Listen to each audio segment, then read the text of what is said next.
Hello guys, welcome to my YouTube channel. इस current affairs का video में आज हम देखेंगे कुछ सनसनी न्यूज़ जो कि किसी भी कॉम्पिटिटिव एग्ज़ाम के लिए जो है इम्पोर्टेंट साबित होगा। तो चलिए वीडियो को शुरू करते हैं। गाइस, आज का पहला न्यूज़ है कि चीन पहाड़ों में गिरा बोइंग विमान 132 लोग थे सवार।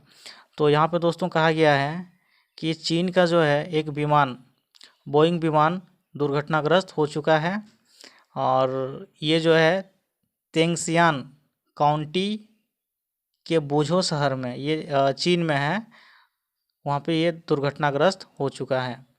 तो ये जो बोइंग 737 विमान है, ये 2 इंजन वाला विमान होता है और इस विमान को जो है एक अमेरिकी कंपनी बनाती है और बोइंग जो है विश्व का बेहतरीन विमान कंपनियों में से एक है। लेकिन यहाँ पे बोइंग 737 विमान दुर्घटनाग्रस्त हो चुका है। तो यहाँ आपको याद रखना है कि ये एग्ज़ाम में पूछा जा सकता है कि बोइंग विमान जो है ये कौन सा देश बनाती है। तो एक्चुअली में ये जो विमान है इसको एक बेहतरीन अमेरिकी कंपनी, ठीक है, बोइंग बनाती है।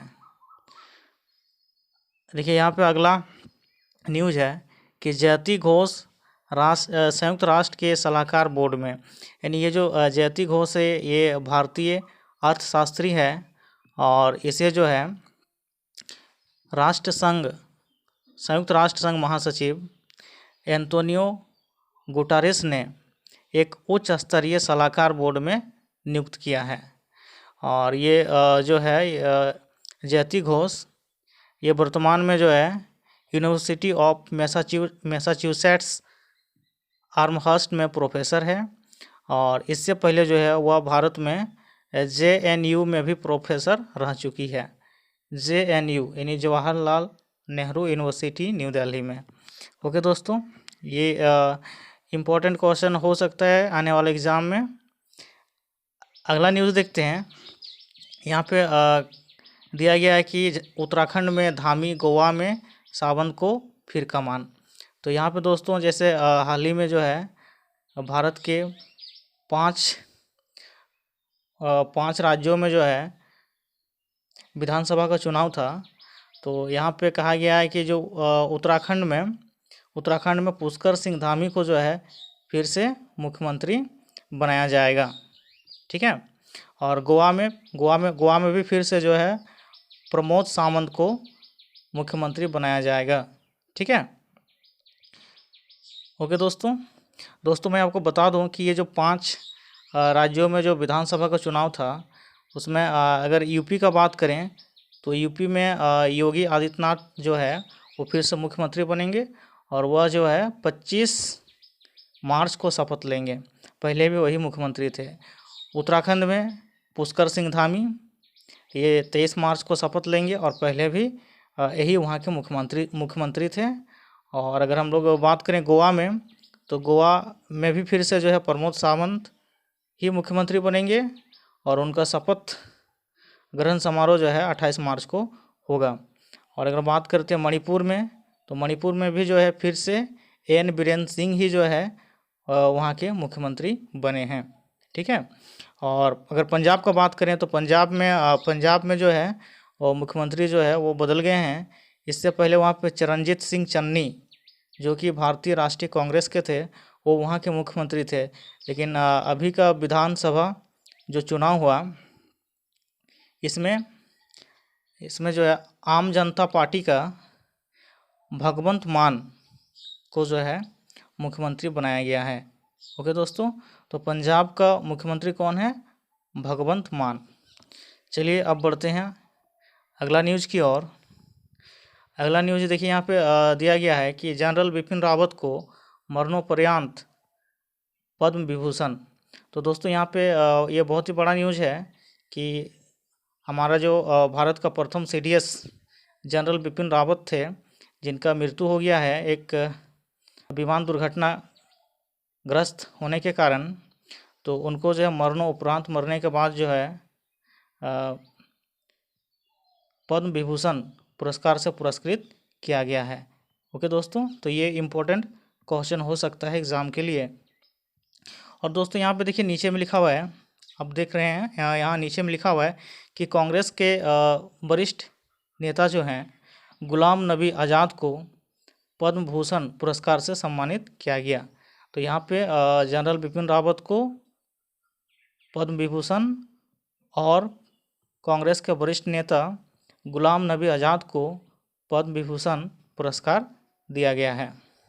ओके दोस्तों आपको पता है कि अगर हम भारत का नागरिक पुरस्कार का बात करें तो भारत का सबसे बड़ा नागरिक पुरस्कार होता है भारत रत्न, ठीक है।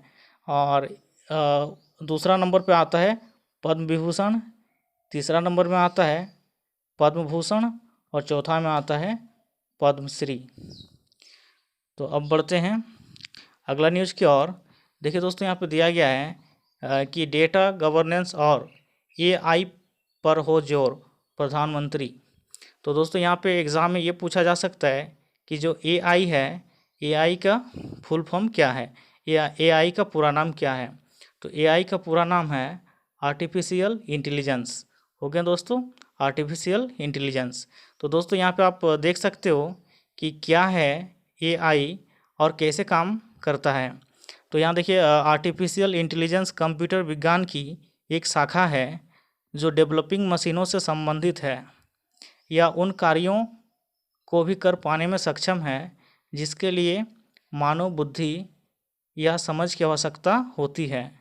दृश्यों की पहचान, आवाज़ की पहचान, निर्णय लेने और शब्दों का एक भाषा से दूसरी भाषा में अनुवाद करने जैसे कार्यों के लिए मानवीय बुद्धिमत्ता की दरकार होती है। लेकिन अब कंप्यूटर प्रोग्राम इंटेलिजेंस और क्षमता से इन सभी चुनौतियों का समाधान कर सकती है।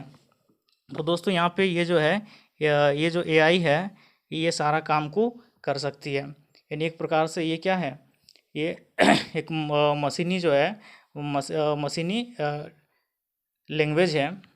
और यानी एक प्रकार से यहाँ पर हम उसे प्रोग्राम बोल सकते हैं जो कि मशीनों के द्वारा किया जाता है, ठीक है, जैसे ऑटोमेटिक कार वगैरह चलता है। तो दोस्तों यहाँ पे देखिए एक और भी इम्पोर्टेंट चीज़ यहाँ पे दिया गया है कि अगर हम बात करते हैं, देखिए यहाँ पे दिया गया है कि भारत का सबसे बड़ा high performance computing super computer परम सिद्धि एआई है, ठीक है। ये जो है भारत में इसको बनाया गया है।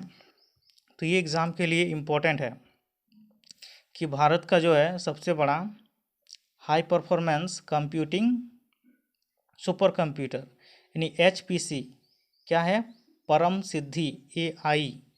ओके दोस्तों, चलिए अब आते हैं अगला न्यूज़ की ओर।